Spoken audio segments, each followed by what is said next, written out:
Hello everyone, welcome back to the channel. So today I decided I was going to start my new series I've been trying to kind of put together for a while now. You guys know that I finished reacting to Tar Type and I'm currently reacting to Why Are You?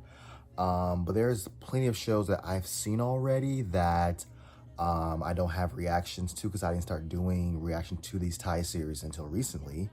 But I wanted to make a series of videos kind of basically doing a review of those past series that I've seen.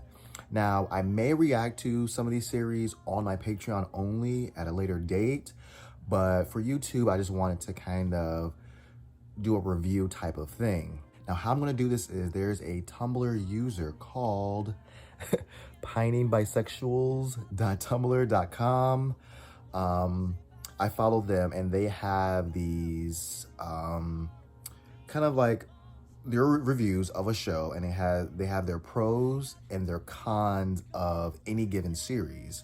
So I thought it'd be great for me to go through the pros and cons of a show and kind of give my opinions on their opinions. And if I agree with the pro or the con, I will explain why, or if I don't agree, I'll explain why as well. And I will link the Tumblr page down below so you guys can check it out for yourself. Please follow them because they have great content. You have gifts on there and Q&As and more reviews of non-BL shows as well. So just give them a follow, give them some love.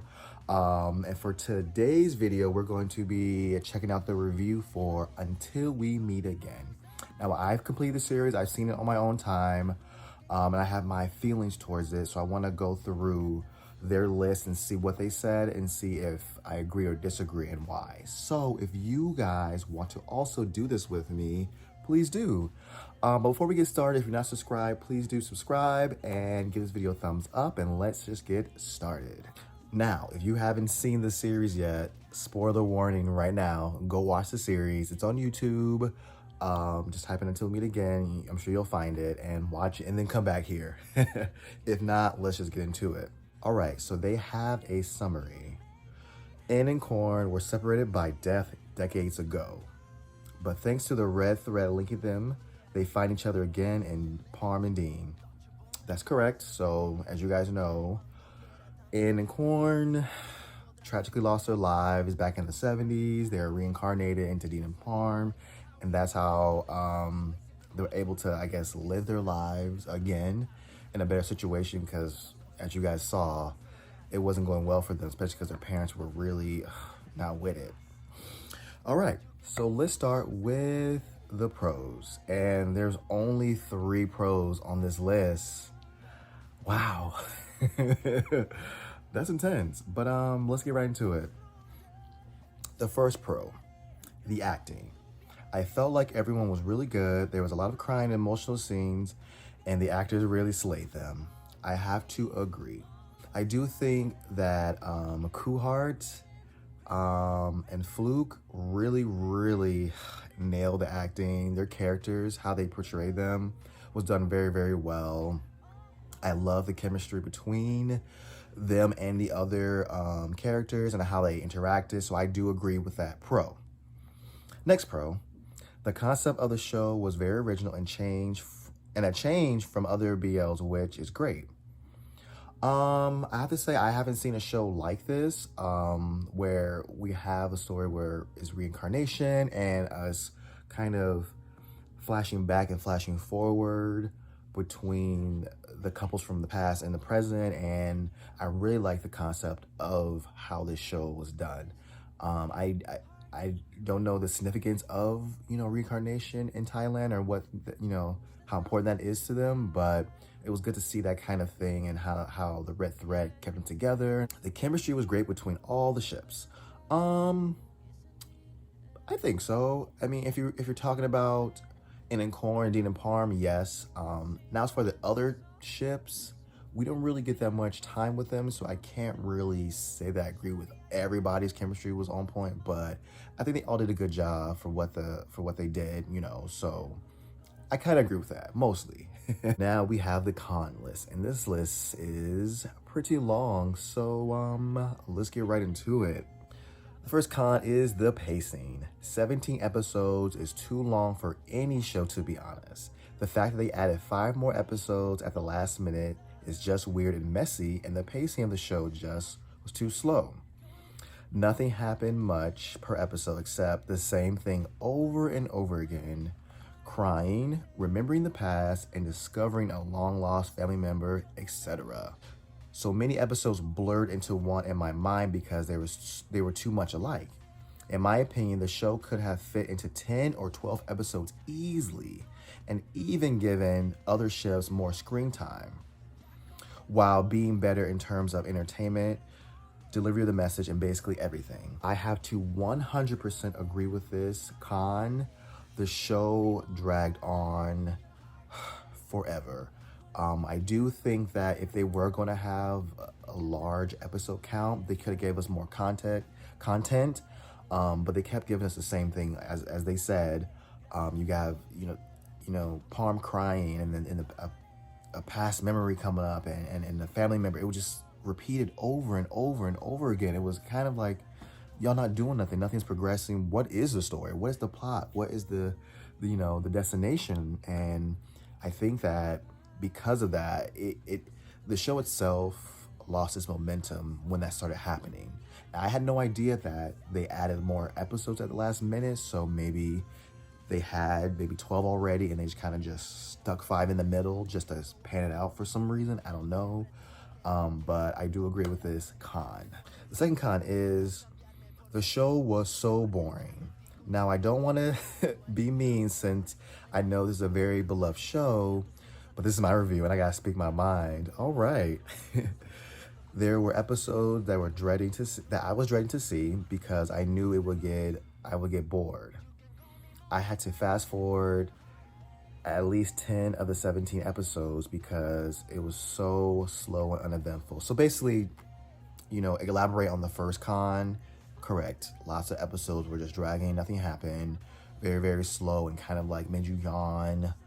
I yawned a few times watching Until We Meet Again, unfortunately. And I was just like, are we doing anything else but crying? And I don't want to sound insensitive because I do like the story. It just, the execution of it was just, wow. The third con, Dean was a little controlling, not gonna lie. I didn't love their power dynamic between Dean and Parm, though they were an okay ship besides that, except that Parm looked uncomfortable during the love scenes. For me, the ship was the weakest link of the show. Well, I gotta say, I don't know about Dean being necessarily controlling, but lots of things could have been moved forward if he would have been more vocal with Parm and kind of talked to him and kind of, he's the reason why things didn't progress. He could have been told him about this, he found their past lives. He could have been given information, but he withheld it. And as far as the lovemaking scenes, it was kind of comfortable for the most of them because he was very like, I want to bust down, and Parm was like, obviously not ready for that. There's even one scene where he got mad at him for touching him, and he apologized afterwards, but he was like, don't play these games with me because I'm not with it. And I was like, oh dang, Parm, all right, you better let him know. But I do agree, he was very controlling, and but their relationship was nice though. It was, I don't think it's the weakest part of the show, but I do think that some parts of the show, yeah, they did drag it down only because they weren't doing much. It was a repeated process. But yeah. And the last con is really bad management of the characters and ships. Dean and Parr held too much screen time, but my problem was that the enormous amount of screen time was a detriment of the other characters and ships, especially a lot of the scenes were so long and not much happened. In comparison, we never got to see the beginning of Team and Wen, and they appeared close all of a sudden. Literally, if the people who had read the novel hadn't told the rest of us the story, we wouldn't have understood the story at all. Manal and her boyfriend were even unfairly treated since they literally only have 4 scenes together. I have to agree with that. We saw so much of Dean and Parm, so much. And winning team, it was kind of hard to follow what was happening with them. It just seemed to just happen. And I know a lot of people are like, well, in the novel, they have their own novel, their own chapter, their own thing. So behind the scenes, I guess the producer said if the show did well, they'll do another series with winning team being the leads, which I don't think that's a good, to me, that's not a good idea. I don't think that it hurt this show to have that mentality, because we had so much of Dean and Parn to the point where most people who are watching that I know didn't care anymore, because it was repeated things that happened. And most of the people were excited to see what's going on with winning team, because they were like another type of couple to deal with, especially their dynamic being so hot and cold and kind of antagonistic. So it was kind of exciting to see them, and we got very little time with them. And they were heavily promoted, you know, during the teasers and these fan meets and everything. So I think it did hurt the show to have them not feature as much. And I know they probably had their own thing and another story in this new series they might do, but they could have started that and had them sprinkle them in throughout this series, so we can have more variety. As far as Manal and Oh Boy, I do agree. They barely spoke. They barely were around each other. They just happened. Even Dell and Alex, they just happened in a text message like, oh, we're together now. What? When did that? Couldn't y'all show us? Y'all gave Dean and Parm so much screen time. Y'all could have just, you know, did that and showed us instead, and rather have all this Dean and Parm time, you know? So I do agree with this con. Now, they gave a grade. They gave the show a 7 out of 10. And I will, you know what? I would agree. A 7 out of 10 for Until We Meet Again. Now, for me, I won't rewatch the series. I don't dislike it per se, but given how slow paced it is, I can't imagine watching this again on a second round. It was very emotional, very, it tugged at your heartstrings, which was, I think the actress did a good job with that, but how slow it went, it just, the entertainment factor is not there for me with this show. Maybe if the execution was differently, maybe it was only 12 episodes. Maybe I like it more. You know, yeah, I hope you guys kind of enjoy this kind of review of the series. I would love for you guys to let me know how you guys feel for each pro and each con. Again, I'll link their Tumblr below, so go check it out for yourselves and kind of see how you feel, and give me your opinion in the comment section below. And I guess I will see you guys in the next one.